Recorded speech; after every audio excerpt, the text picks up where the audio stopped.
안녕하세요, 베이스준입니다. 어느덧 새해를 맞이하게 되었는데요. 2023년 모두들 새해 복 많이 받으시길 바라겠습니다. 이번 영상은 제목과 같이 랑카이 포시즌스와 더 다따이 리조트를 평가 및 비교하는 영상인데요. 제 경험을 바탕으로 진행한 평가이니 여행에 참고만 해주시길 바라겠습니다. 이번 영상편은 크게 3개 항목으로 구성해서 일부 소개를 좀 하고 또 평가를 해보았는데요.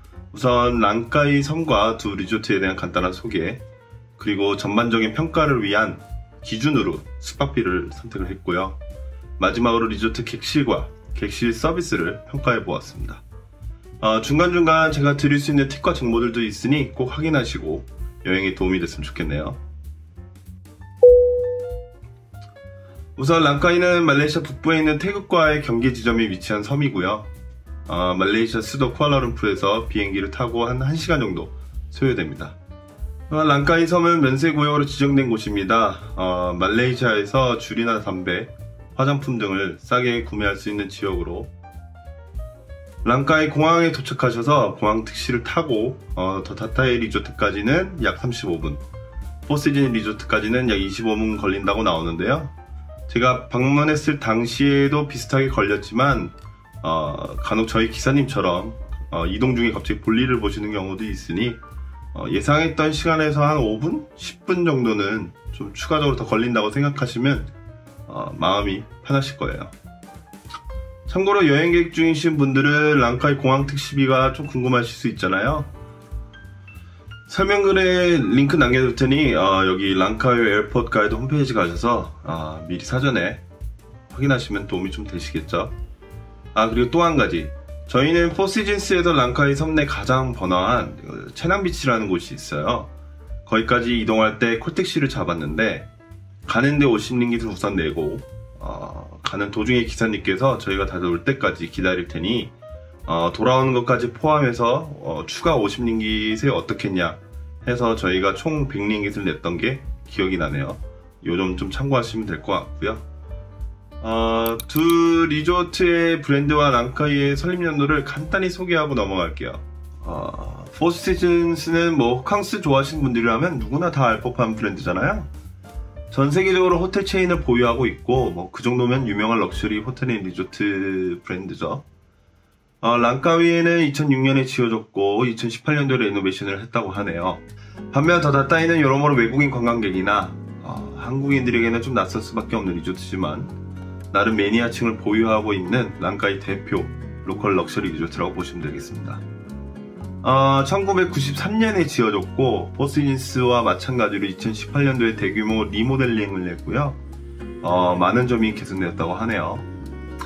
현재는 말레이시아 정부의 국부펀드로 운영과 관리될 정도면 현지에서는 유명한 리조트라고 볼 수 있겠죠. 따라서 이 두 곳을 맛으로 한번 평가를 하면 포시즌스는 도심에 있는 좀 대기업 맛이라고 할까? 좀 그런 느낌이 강했고, 반면 더 다따이는 약간 지역 특산물 맛집 같은 좀 느낌이라고 보시면 좋겠습니다. 좀 다른 측면으로 얘기를 하자면 포시즌스는 좀 남들에게 자랑할 수 있을 만한 곳인 것 같고요.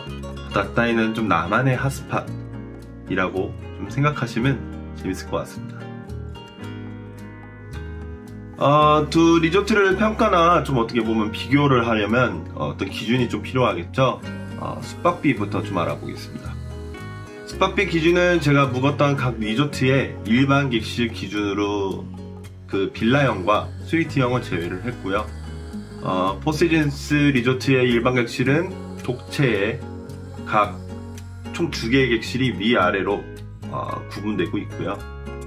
2층이 1층보다 약 4만원에서 6만원 정도 더 비싸고, 1층은 자쿠지가 야외에 있고요. 2층은 자쿠지가 내부에 있습니다. 제가 묵었을 당시에 2박해에서 92만원을 지불을 했네요. 참고로 말레이시아는 성수기가 대략 5월에서 8월까지, 그리고 12월에서 2월까지 해서 성수기가 한 해에 2번 있습니다.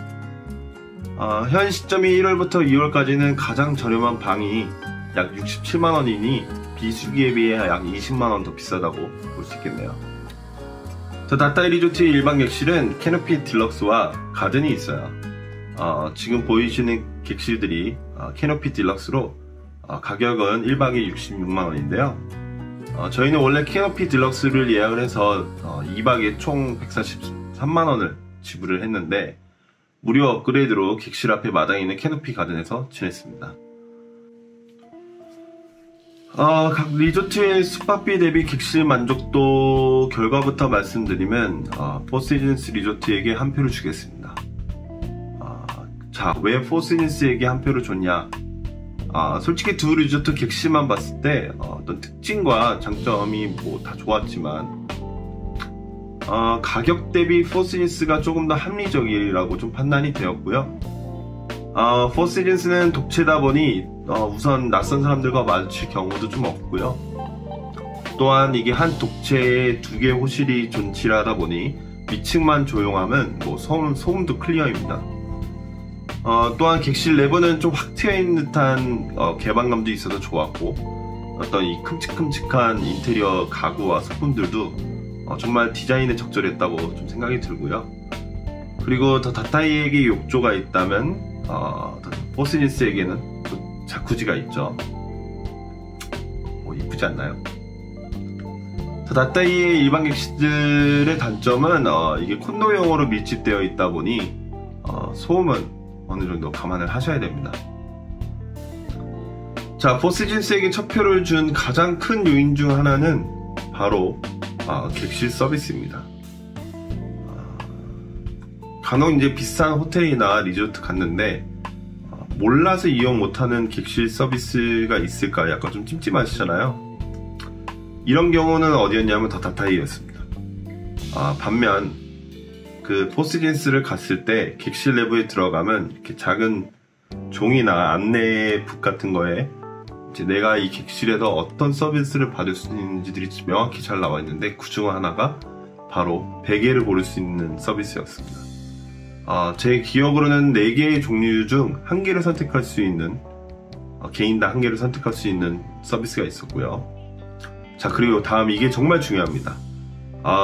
웬만한 럭셔리 호텔이나 리조트 가시면 1박 하시더라도 체크인 하실 때 꼭 물어보세요.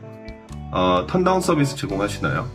자, do you provide any turndown service? 뭐 이렇게 알아들을 수 있을 정도만 한번 물어보시면 뭐 없으면 없다고 하겠죠.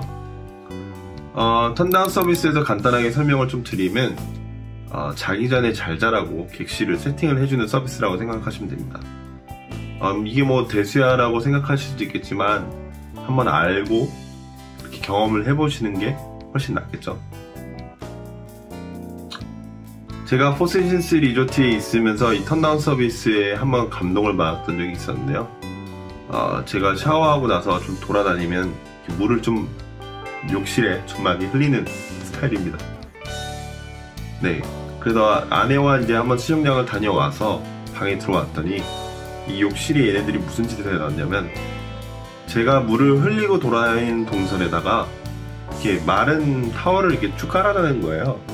미끄러지지 말라고. 네, 저는 보통 그 실내에서 신는 슬리퍼를 잘 안 신거든요.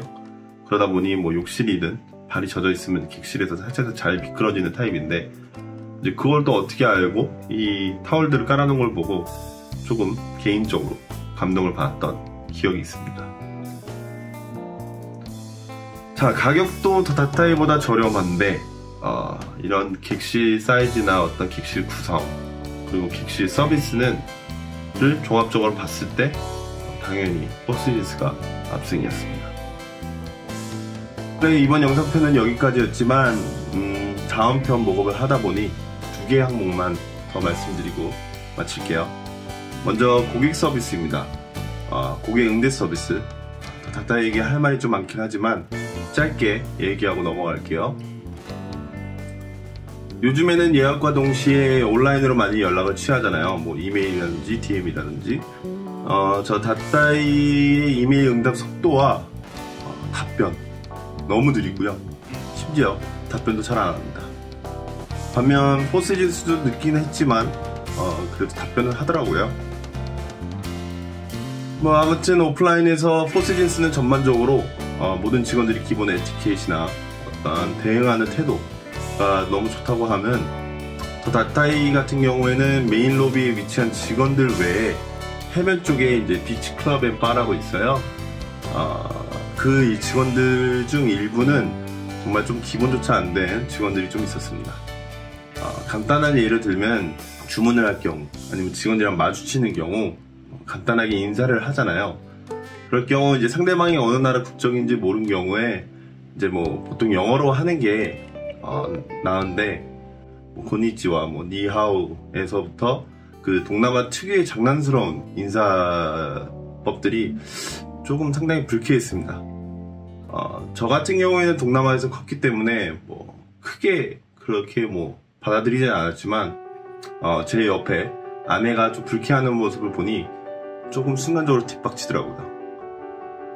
그러고 나서 메인 로비에 또 가면 거의 또 직원들은 또 젠틀하고 어느 정도 에티켓이 잡혀있는 친구들이다 보니 이게 사람을 아주 들었다 놨다 하는 게 상당히 좀 그렇더라고요.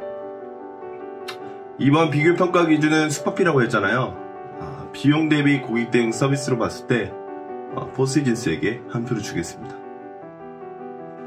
자, 다음은 식음료입니다.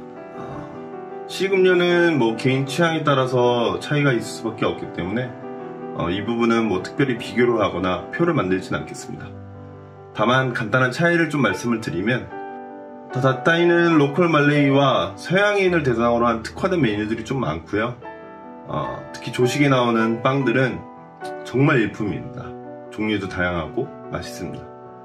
반면 포시즌스의 조식은 어떤 특정 메뉴가 독보적인 건 아니지만 전반적으로 종류도 다양하고 퀄리티도 괜찮았습니다.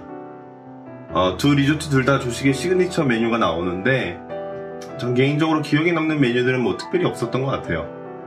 그냥 각 쏘쏘했습니다.